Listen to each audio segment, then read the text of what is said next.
Hello everyone, this is Samir Suna and you are watching my YouTube channel. Now we'll discuss about the one of the most important topic.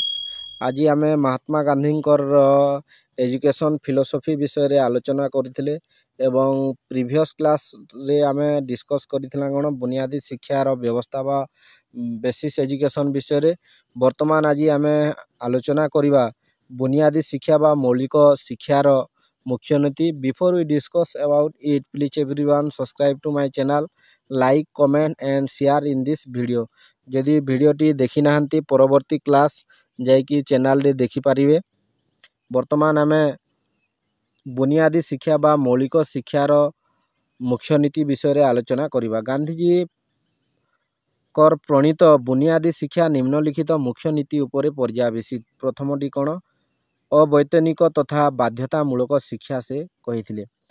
ଏହି ଶିକ୍ଷା 7 ରୁ 14 ବର୍ଷ ବୟସ୍କ ବାଳକ ବାଳିକା ପ୍ରତି ଉଦ୍ଦିଷ୍ଟ ଥିଲା। ନିହାତି ଭାବରେ 6 ରୁ 14 ବର୍ଷ ବୟସର ସମସ୍ତ ଛାତ୍ରଛାତ୍ରୀମାନଙ୍କର ପାଇଁ ଏହି ଶିକ୍ଷା ବ୍ୟବସ୍ଥା ଉଦ୍ଦିଷ୍ଟ ଥିଲା।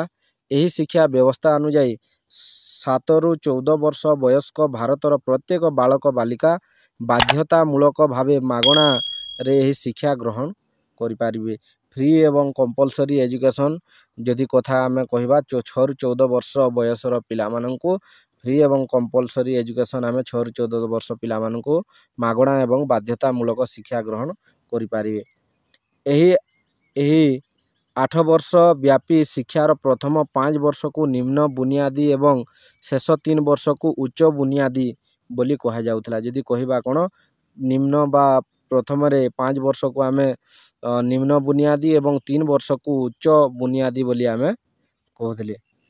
ଇଂରାଜୀ ଭାଷାକୁ ଏହି ପାଠ୍ୟକ୍ରମରେ ଅନ୍ତର୍ଭୁକ୍ତ କରାଯାଇ ନଥିବାରୁ ଶିକ୍ଷାର୍ଥୀମାନେ ସହଜରେ 8 ବର୍ଷରେ ମାଧ୍ୟମିକ ଶିକ୍ଷା ସମାପ୍ତ କରିପାରିବେ ବୋଲି ଗାନ୍ଧୀଜୀ ବିଶ୍ୱାସ କରୁଥିଲେ। ଏହି ସମୟରେ କ'ଣ ଏହି ତାଙ୍କର ଗାନ୍ଧୀଜୀଙ୍କର ମତରେ କୌଣସି ପ୍ରକାର ଇଂରାଜୀର ପାଠ୍ୟପୁସ୍ତକ ନଥିଲା, ତେଣୁ ଶିକ୍ଷାର୍ଥୀମାନେ ସହଜରେ 8 ବର୍ଷ ମାଧ୍ୟମିକ ଶିକ୍ଷା ସମାପ୍ତ କରିପାରିବ ବୋଲି ସେ ବିଶ୍ୱାସ ମଧ୍ୟ କରିଥିଲେ। ପୁନଶ୍ଚ ଭାରତୀୟମାନଙ୍କର ଅର୍ଥନୈତିକ ବ୍ୟବସ୍ଥାକୁ ବିଚାରକୁ ନେଇ ଏହି ଶିକ୍ଷା ମାଗଣା ପ୍ରଦାନ କରାଯିବ ବୋଲି ଗାନ୍ଧୀଜୀ ନିଷ୍ପତ୍ତି ମଧ୍ୟ ନେଇଥିଲେ। ନିହାତି ଭାବରେ ଏହି ଶିକ୍ଷା ମାଧ୍ୟମରେ ସମସ୍ତଙ୍କୁ ମାଗଣା ଏବଂ ଶିକ୍ଷା ଯୋଗାଇ ଦେବା ପାଇଁ ସେ କହିଥିଲେ।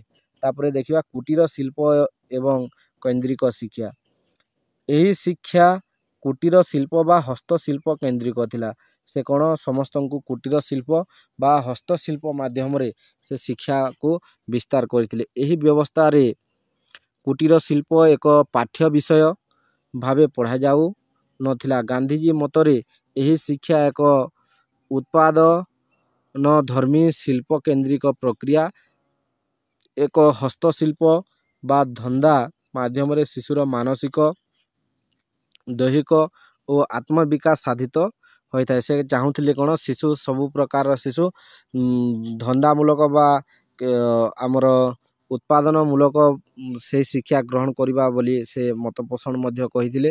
ଏହି ଶିକ୍ଷା ମାଧ୍ୟମରେ ହସ୍ତଶିଳ୍ପ ବା ଧନ୍ଦା ମାଧ୍ୟମରେ ଶିଶୁର ମାନସିକ, ଦୈହିକ ଏବଂ ଆତ୍ମବିକାଶ ସାଧିତ ହୋଇଥାଏ ବୋଲି ସେ କହିଥିଲେ। ଏଣୁ ଏକ ଶିଳ୍ପକର୍ମକୁ ଶିକ୍ଷାର୍ଥୀ ନିଜର ପରିବେଷ୍ଟନୀ, ରୁଚି ଏବଂ ଆଗ୍ରହ ଅନୁଯାୟୀ ସ୍ଥିର କରିପାରିବେ। ଏହି ଶିଳ୍ପକର୍ମ ମାଧ୍ୟମରେ ସମସ୍ତ ବିଷୟରେ ପଢ଼ାଯାଉଥିଲା ବୋଲି ସେ କହିଛନ୍ତି। ତାଙ୍କର ମାଧ୍ୟମରେ ସବୁ ପ୍ରକାରର କ'ଣ ଧନ୍ଦାମୂଳକ ଶିକ୍ଷା ମାଧ୍ୟମରେ ଦିଆଯିବା ଦରକାର, ଯାହାଫଳରେ ଜଣେ ଶିଶୁ ଆତ୍ମନିର୍ଭରଶୀଳତା ହୋଇପାରିବ ବୋଲି ସେ ଆତ୍ମବିଶ୍ୱାସ ମଧ୍ୟ କରିଥିଲେ। ପ୍ରଚଳିତ ବିଭିନ୍ନ ଶିଳ୍ପକର୍ମ ମଧ୍ୟରୁ ଗାନ୍ଧୀଜୀ ଚରଖକୁ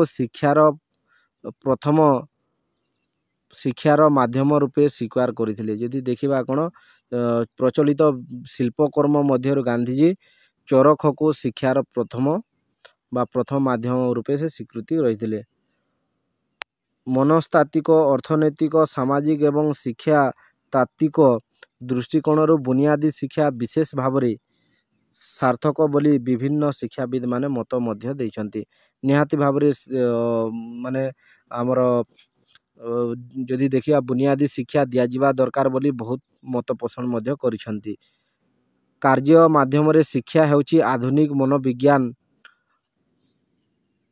ସମ୍ମତି ନୀତି ବୋଲି ସେ निहाती भावरे कहिसंती। निहाती भावरे कार्य माध्यम रे शिक्षार्थी को शिक्षा दिया जिबार दरकार बोली से कहिसंती।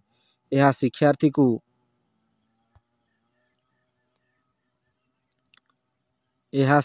को सक्रिय करा जाई थाए। यह शिक्षार्थीर आत्मविकास और सृजन शक्ति परिप्रकाश पाई योगदान सुजोग प्रदान करिथाए एवं मस्तिष्क हृदय एवं हस्त माध्यम रे समन्वय स्थापन करिथाए। एही माध्यम रे यदि आमे शिक्षार्थी को शिक्षादान करिथाओ आत्मविकास सृजन शक्ति परिप्रकाश पाई सुजोग प्रदान करिथाए एवं मस्तिष्क हृदय हस्त सबु जाक समन्वय होइथाए बोली से कहिसंती। सामाजिक दृष्टिकोणरू मध्य एहार यथेष्ट उपदेयता रही अछि बोली से कहिसंती। यह शिक्षार्थी ठारे शारीरिक श्रम प्रति आग्रह सृष्टि करे एवं विभिन्न सामाजिक गुणबली तथा दल प्रति सहयोगिता स्वार्थ त्याग इत्यादि विकास साधना होता है। गोटे शिशु माध्यम रे कौन शिशुर सामाजिक गुणबली यथा दल प्रति एवं सहयोगिता स्वार्थ त्याग इत्यादि विकास होता है बोली से कहिसंती। कर्म केंद्रिक शिक्षा शिक्षार्थी को वास्तवता अभिमुखी कराए एवं बुद्धि और सक्रिय संपूर्ण एवं सामाजिक सजीव समन्वय साधना करिथाए बोली से कहिसंती। एही शिक्षार शिक्षार्थी वृत्ति विषय रे सविशेष धारणा लाभ करिथाए एवं याकू से भविष्यत रे वृत्ति भाव रे ग्रहण करि पारिबो बोली कहिथाए। जदि आमे गोटाए शिशु को धंदा माध्यम रे शिक्षादान प्रदान करिथाउ परवर्ती समय रे से तार वृत्ति भाव रे से शिक्षा को ग्रहण करिकरी उपयुक्त आत्मनिर्भरशील होई पारिबो बोली से मत पोषण करिसंती। एही शिक्षा रे शिक्षार्थी निजर अवसर विनोदन समय को उपयुक्त भाव रे विनियोग करी उत्पाद नक्षम हेबा पाई समर्थ होता है। से कौन सही समय यदि सही प्रकार शिक्षा ग्रहण करिथाए ताहले से आत्मनिर्भरशील एवं निज सक्रिय होई से चली पारिबो बोली से कहिसंती। तापरे देखिबा आत्मनिर्भरशीलता शिक्षा व्यक्ति को आत्मनिर्भरशील एवं स्वावलंबी करवा उचित बोली से कहिसंती। जदि आमे एजुकेशन ग्रहण करूछु ताहले निहाती भाव रे आत्मनिर्भरशील हेबा दरकार। आमे शिक्षा माध्यम रे चली मध्य पारिबा दरकार। तेणु बुनियादी शिक्षा माध्यम रे शिक्षार्थी शिक्षण सहित रोजगार करने को समर्थ होता है। यदि आमे गोटे शिशु को बुनियादी माध्यम रे कोनोसी रोजगार माध्यम रे शिक्षा प्रदान करिथाउ ताहले से रोजगार मध्य करिथाए एवं चलिबा पई समर्थ मध्य होता है। सेही माध्यम रे यदि शिक्षा से ग्रहण करिथाए ताहले सेही शिक्षा को तारा सारा जीवन आत्मनिर्भरशीलता होता है बोली कहिसंती। शिल्पकर्म माध्यम रे शिक्षादान करागले उत्पन्न वस्तु विक्रय करी शिक्षार्थी निजर शिक्षार व्ययभार बहन करे एवं भविष्यत जीवन रे रोजगार पाई मध्य प्रस्तुत होता है। यदि शिक्षा माध्यम रे आमे कोनोसी प्रकार रोजगार सहित सहयोग हिसाब रे आमे शिक्षादान करिबा ताहले शिक्षार्थी कोन तार शिक्षार व्ययभार बहन निहाती भाव रे करिथाए एवं भविष्यत रे जीवन रे से रोजगार पाई मध्य प्रस्तुत होता है। यह फल रे शिक्षार परिसमाप्ति परे शिक्षार्थी समाज रे परांग पुष्ट भाव रे जीवन निर्वाह बा निज गोड़े निजे ठिया होई पारिबो बोली समर्थ होता है। निहाती भाव रे जदि आमे प्रैक्टिकल कथा देखिबा ताहले जदि हमको शिक्षा धंदा माध्यम रे दिया जाउथबो ताहले आमे निहाती भाव रे निज गोड़े निजे छिड़ा होई पारिबा जेते बेले हमर एजुकेशन बा आमे शिक्षाटा हमर समाप्त होई पारिबो। तापरे अनुबंध पद्धति आमे देखिबा वर्तमान एही पद्धति अनुसार एक केंद्रीय शिल्पकर्म माध्यम रे शिक्षा को अन्य समस्त विषय शिक्षा करने को पड़ी थाए। विभिन्न विषय को अलगा अलगा न पढ़ाई विभिन्न विषय माध्यम रे संयोग स्थापन कर शिक्षार्थी को शिक्षादान दिया जिबा दरकार बोली से कहिसंती। यदि आमे अनुबंध पद्धति कथा कहबा एही पद्धति अनुसार एक केंद्रीय शिल्पकर्म माध्यम रे शिक्षार्थी को अन्य समस्त विषय सहित तांको संयोग करिबा एवं अलगा अलगा विषय न पढ़ाई समस्त विषय संयोग करी पढ़ाइबा कथा बोली से कहिसंती। उदाहरण स्वरूप सूता कटा को जदि एक शिल्पकर्म भाव रे शिक्षार्थी को ग्रहण करे तेबे यह माध्यम रे जमी चाष माटीर प्रकृति कपा मंजी पवन सूता ରଙ୍ଗ ପ୍ରଣାଳୀ ଏବଂ ଅନ୍ୟ ଭୌଗୋଳିକ ତଥ୍ୟ ଶିକ୍ଷାର୍ଥୀ ଆରୋହଣ ବା ଗ୍ରହଣ କରିଥାଏ ବୋଲି କୁହାଯାଏ। ଯଦି ଆମେ ଯଦି କହିବା ଶିକ୍ଷାର୍ଥୀକୁ ଉଦାହରଣ ଆମେ ଯଦି ନେବା ସୂତା କାଟିବା କଥା ଯଦି କୁହାଯିବ ତାହେଲେ ଶିଳ୍ପକର୍ମରେ ଶିକ୍ଷାର୍ଥୀ କ'ଣ ସେ ଜମିର ଚାଷ କେମିତି କରାଯାଏ, ମାଟିର ପ୍ରକୃତି, କପା ଏସବୁ ବିଷୟରେ, ପବନ, ସୂତା ରଙ୍ଗ ଏସବୁ ଜିନିଷ ଜାଣିପାରିବ ବୋଲି ସେ କହିଛନ୍ତି।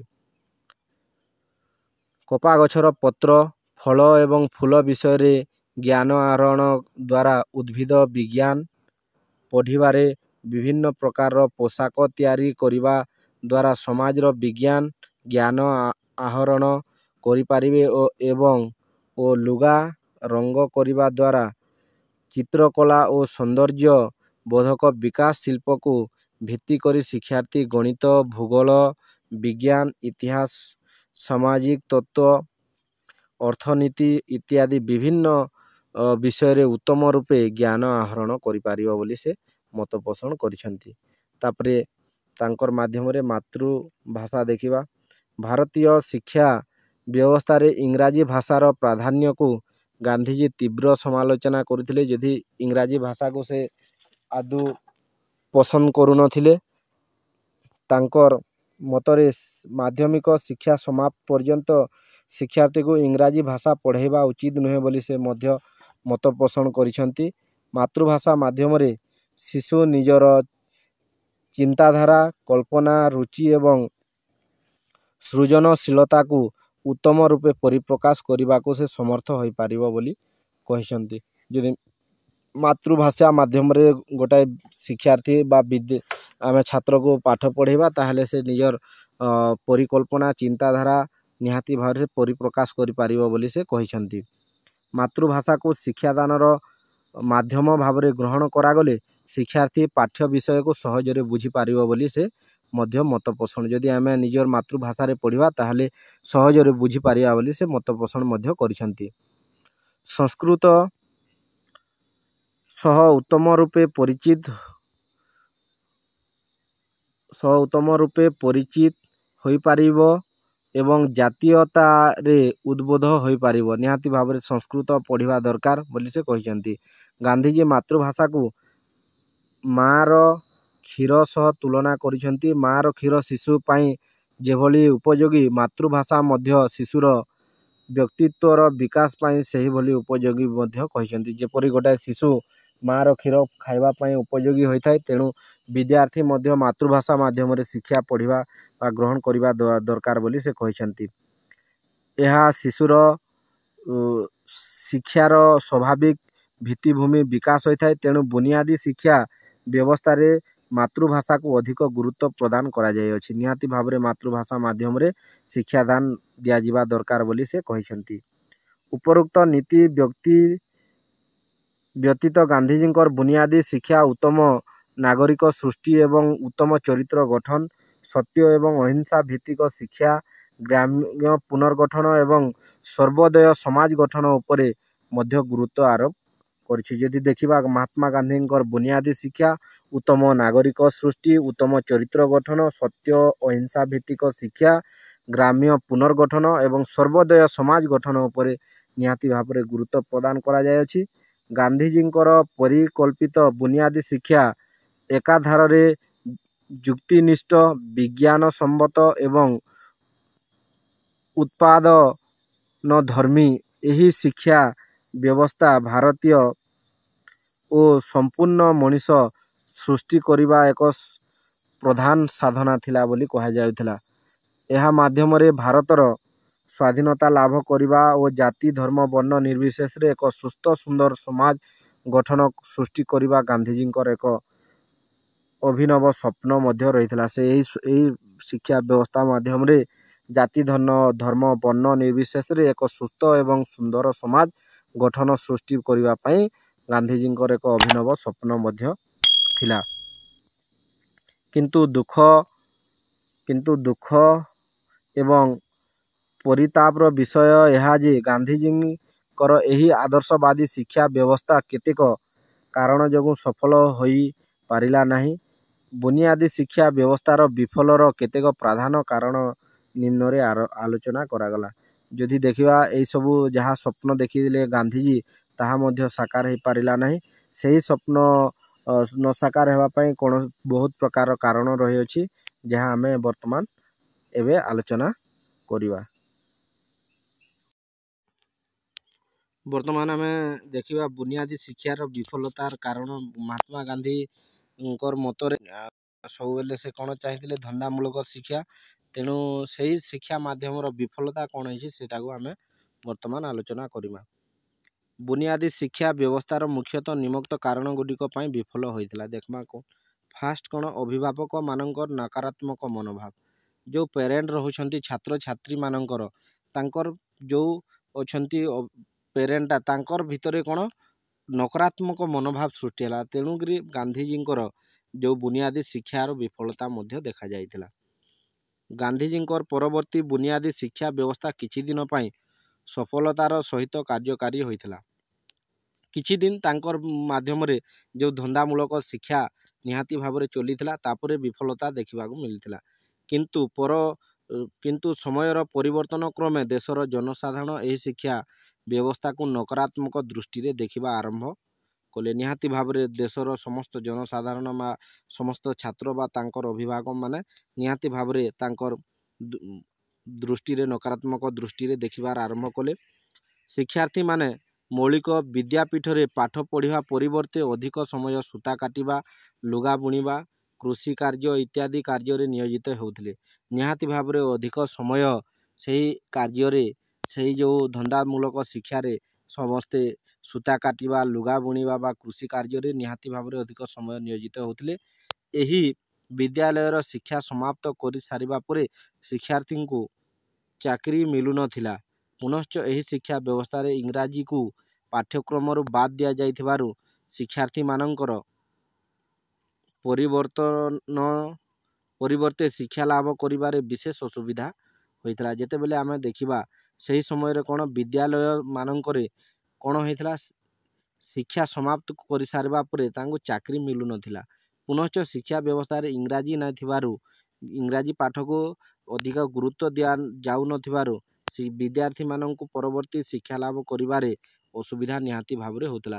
ଯଦି ଗୋଟେ ଛୁଆ ସପ୍ତମ ପର୍ଯ୍ୟନ୍ତ ଯଦି ସେ କୌଣସି ପ୍ରକାର ଇଂରାଜୀ ଶିଖିବ ନାହିଁ, ତାହେଲେ ପୁଣି ଇଂରାଜୀ ଶିଖିବ, ତାକୁ ନିହାତି ଭାବରେ ଡିଫିକଲ୍ଟ ହେବ। ତେଣୁ ଅଭିଭାବକମାନେ ସେମାନଙ୍କର ପିଲାମାନଙ୍କୁ ମୌଳିକ ବିଦ୍ୟାଳୟରେ ପାଠ ପଢ଼ିବା ପରିବର୍ତ୍ତେ ଇଂରାଜୀ ପଢ଼ାଉଥିବା ବିଦ୍ୟାଳୟରେ ପଢ଼ାଇଲେ। ନିହାତି ଭାବରେ ତାଙ୍କର ସେହି ସମୟରେ ଏହି ପରିବର୍ତ୍ତନ ଦେଖାଯାଇଥିଲା। 2 ନମ୍ବର ପଏଣ୍ଟ ଆମେ ଦେଖିବା, କର୍ମଭିତ୍ତିକ ଶିକ୍ଷା ଉପରେ ଗୁରୁତ୍ୱ। ଅତ୍ୟାଧିକ ସେ କର୍ମକୁ ଗୁରୁତ୍ୱ ଦେଉଥିଲେ ବା ଧନ୍ଦାକୁ ଗୁରୁତ୍ୱ ଦେଉଥିଲେ। ମୌଳିକ ବିଦ୍ୟାଳୟରେ କର୍ମ ଶିକ୍ଷା ଉପରେ ଅତ୍ୟାଧିକ ଗୁରୁତ୍ୱ ଦିଆଯାଉଥିଲା। ଶିକ୍ଷାର୍ଥୀମାନେ ମୌଳିକ ବିଦ୍ୟାଳୟରେ ପାଠ ପଢ଼ିବା ପରିବର୍ତ୍ତେ କାରଖାନାରେ ଶିଶୁ ଶ୍ରମିକ ଭାବେ ଦୈହିକ ଶ୍ରମଦାନ କରୁଥିଲେ। ତେଣୁ ଧନିକ ଶ୍ରେଣୀର ଲୋକମାନେ ସେମାନଙ୍କର ପିଲାମାନଙ୍କୁ ଏହି ବିଦ୍ୟାଳୟରୁ ପାଠ ପଢ଼ାଇବା ପାଇଁ ରାଜି ହେଲେ ନାହିଁ। ପୁଣି ଯେଉଁ 2 ନମ୍ବର ଗୁରୁତ୍ୱ ପଏଣ୍ଟ ଅତି ଇମ୍ପୋର୍ଟାଣ୍ଟ, ମୌଳିକ ବିଦ୍ୟାଳୟ ଶିକ୍ଷାକର୍ମ ଉପରେ ନିହାତି ଭାବରେ ଅତ୍ୟାଧିକ ଗୁରୁତ୍ୱ ଦିଆଯାଇଥିଲା। କର୍ମ ଶିକ୍ଷା ମାଧ୍ୟମରେ କେମିତି ସେ କାର୍ଯ୍ୟ କରିପାରିବେ।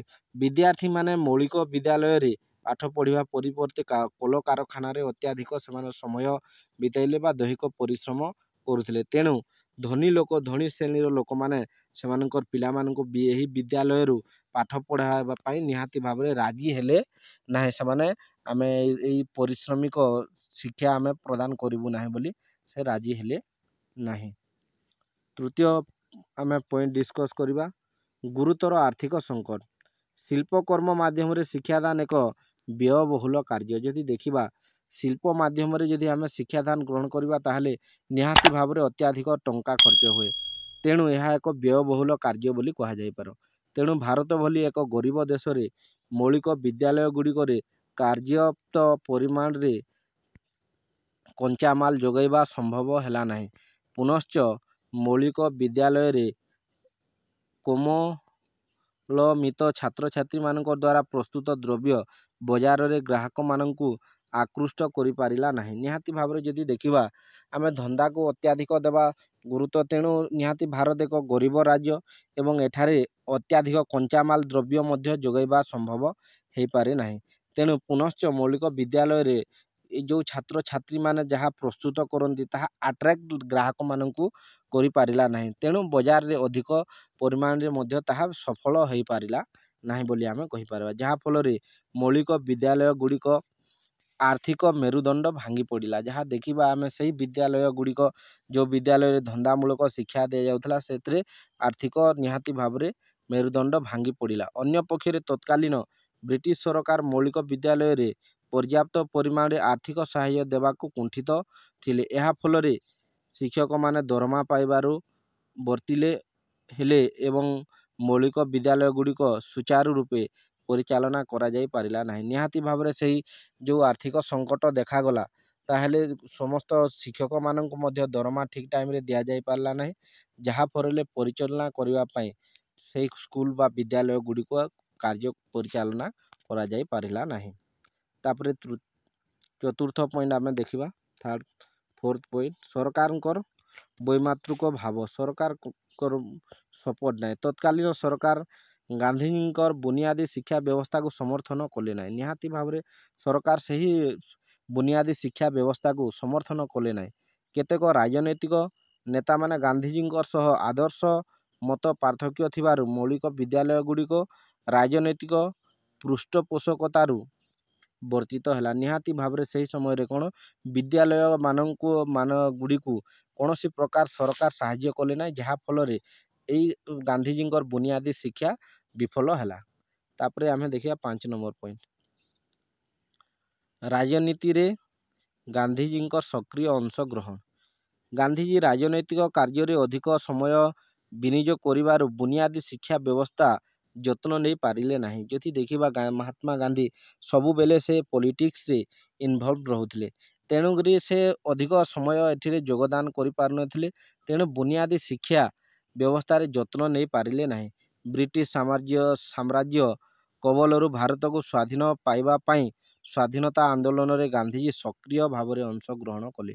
ନିହାତି ଭାବରେ ତାଙ୍କର ଯୋଗଦାନ ସବୁ ସମୟରେ ରହିଥିଲା ଏବଂ ସେ ସବୁବେଳେ ସକ୍ରିୟ ହିସାବରେ ଯୋଗଦାନ, ସବୁବେଳେ ଫୁଲ୍ ଟାଇମ୍ ହିସାବରେ ସେ ଯୋଗଦାନ ଦେଉଥିଲେ। ଫଳରେ କ'ଣ ହେଲା, ସେହି ତାଙ୍କର ଯେଉଁ ବୁନିୟାଦୀ ଶିକ୍ଷା ବ୍ୟବସ୍ଥାର ବିଫଳ ମଧ୍ୟ ହେଲା। ଏହା ଫଳରେ ମୌଳିକ ବିଦ୍ୟାଳୟ ଗୁଡ଼ିକ ଦୁର୍ବଳ ହୋଇପଡ଼ିଲା। ନିହାତି ଭାବରେ ସେହି ସମୟରେ ଅତ୍ୟଧିକ ସମୟ ନ ଦେବା, ଯତ୍ନ ନେବା, ତେଣୁ ବୁନିୟାଦୀ ଶିକ୍ଷା ଗୁଡ଼ିକ ନିହାତି ଭାବରେ ଦୁର୍ବଳ ହୋଇପଡ଼ିଲା। ବୁନିୟାଦୀ ଶିକ୍ଷା ବ୍ୟବସ୍ଥା ଉପଯୁକ୍ତ ପରିଚାଳନା ଅଭାବରୁ ବିଫଳ ହେଲା। ନିହାତି ଭାବରେ ଉପଯୁକ୍ତ ପରିଚାଳନା, ଉପଯୁକ୍ତ ବୁଦ୍ଧିମତାର ଅଭାବ ହେଲା। ଏହି ସବୁ କାରଣ ଯୋଗୁଁ ଗାନ୍ଧୀଜୀଙ୍କର ଯେଉଁ ଧନ୍ଦାମୂଳକ ଶିକ୍ଷା ବା ବୁନିୟାଦୀ ଶିକ୍ଷା ବିଫଳର କାରଣ ଗୁଡ଼ିକ ଆଜି ମଧ୍ୟ ପାଲଟି ରହିଅଛି। ଏ ଥିଲା ତୁମର ଗାନ୍ଧୀଜୀଙ୍କର ସମ୍ପୂର୍ଣ୍ଣ ଭାବରେ ଟପିକଟି କଭର ଆମେ କରିସାରିଅଛୁ।